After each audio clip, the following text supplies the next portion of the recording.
So I was scrolling through Xbox Game Pass looking for something new to play and I stumbled across Quantum Break. 10 hours and 4 short TV episodes later, I was taken aback by how unique and innovative Quantum Break was. So that got me thinking, will we get a Quantum Break 2? Or will a Quantum Break sequel ever happen? Let's find out right now.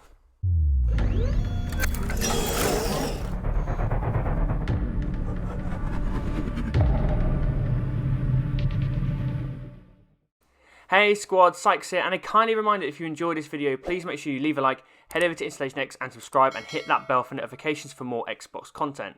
Also, I will be covering details of Quantum Break's plot, so this is your official spoiler warning.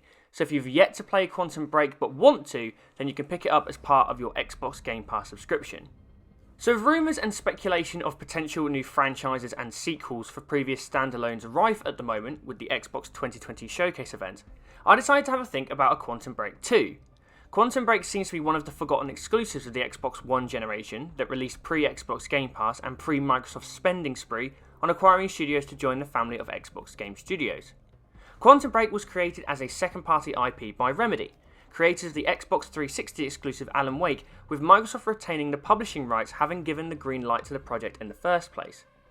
Quantum Break was a very unique game, in that Remedy attempted to blur the lines between gaming and TV. What was unique about Quantum Break is that the actions of the player and the decisions you made in the game would affect the TV episode that you would view after playing that act. Meaning that you could see 4 out of 8 different TV episodes depending on your choices at the different junction points in the game. Here you would see the consequences of the 2 timelines, and then you'd have to choose which one you want to see play out in the following TV episode and the following act of the game.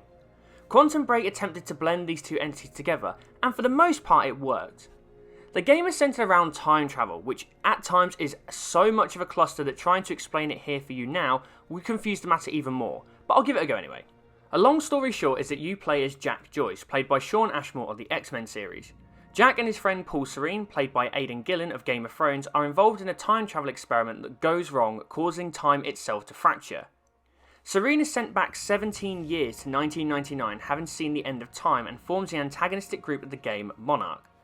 Joyce and Serene both gain time manipulating powers as Joyce attempts to find a way of repairing the fracture and preventing the end of time itself. Serene, having been sent back 17 years, reappears in front of Joyce as a much older version than previous. Several characters assist Jack, including his brother Will, played by Dominic Monaghan of Lord of the Rings, and Beth Wilder, played by Courtney Hope, who also stars in Remedy's Control, voicing Jesse Fadden. Simply, Jack and Beth work together to find Will's old time machine, which he had been working on in secret away from the watchful eyes of Monarch.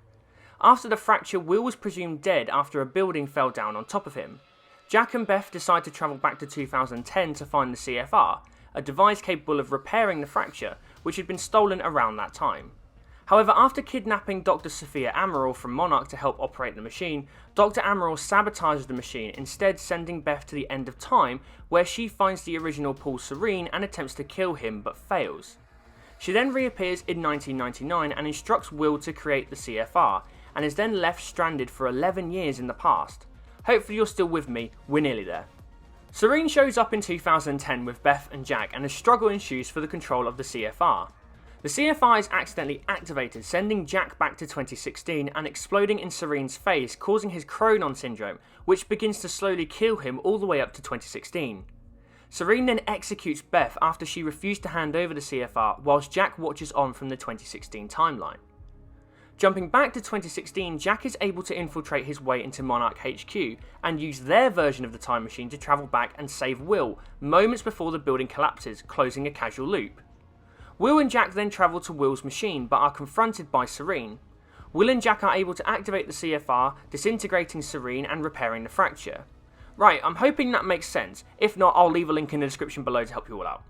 Now, the biggest question is whether Remedy left room for a sequel in the narrative of Quantum Break, and the answer is a very fortunate yes, they did. There are several threads that are left open to be explored in a potential sequel, and I will cover them now. The first is around Jack Joyce. After the activation of the CFR at the end of the game, Jack sees a vision of himself travelling to the end of time, just as Serene and Beth had done before him. It is also revealed that the blast from the CFR had a significant effect on Jack, as he begins to show symptoms of the Chronon syndrome that had ultimately been the downfall of Serene. The second surrounds Beth Wilder, and this is probably the more important thread. After saving Will, Jack attempts to unfreeze Beth from the time stutter and save her as well. However, Will explains that doing so will create a time paradox. If any of you have ever watched Doctor Who or any other form of time travel series or film, you know by now a time paradox is bad. However, it is revealed at the very end of the game that Jack whispered into Beth's ear that he would... to change things. I'll come back for you. So the narrative seeds have been planted for a future sequel to Blossom, but we know by now that with the games industry that's not always enough. So how did the game perform? Was it a commercial and critical hit or miss? Well, critically the game performed good. Quantum Break currently holds a 77 on Metacritic with reviews commonly ranging between 6 to 8 out of 10. Commercially it seems that the game sold well. That's according to Aaron Greenberg, Xbox head of global marketing. Talking to Windows Central back in August 2016, Greenberg stated, quote, "Quantum Break sold really well. It exceeded what we expected it to do. We were really pleased with how Quantum Break did, but just like every movie, not every game needs a sequel. Sometimes it's okay." Now the first part of that statement sounds great, but it's the second part that creates a barrier for the road to a sequel. The ball is firmly in Microsoft's court when it comes to Quantum Break because simply Microsoft own the IP and it's up to them to greenlight a sequel. Remedy have clearly shown that they want to continue to be ambitious from a development perspective, as the foundations that were laid in Quantum Break, such as the time manipulating abilities, art style and other gameplay mechanics, will be built upon in the award-winning and critically acclaimed Control that Remedy released in 2019.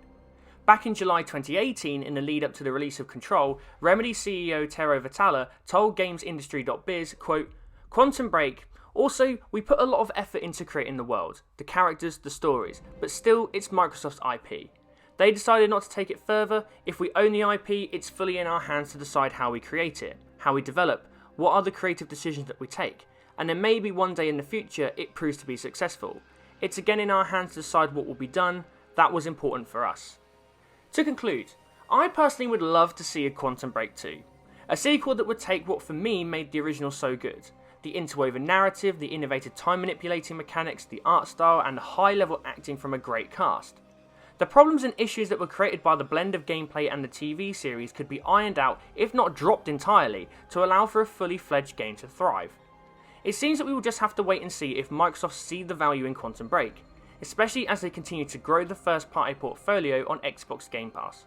Hopefully we will get to see some more time manipulating chaos from Jack, Beth and others in the future. Or the past. Or the present. Oh, who the hell knows, it's time travel, damn it. Well squad, I hope you enjoyed this video. If you did, then please make sure you leave a like, head over to InstallationX and subscribe and hit that bell for notifications for more Xbox content. Let me know in the comments section if you think we will ever see a Quantum Break 2. And as always, I'm Sykes, and for all things Xbox, stay tuned to InstallationX. Bye guys.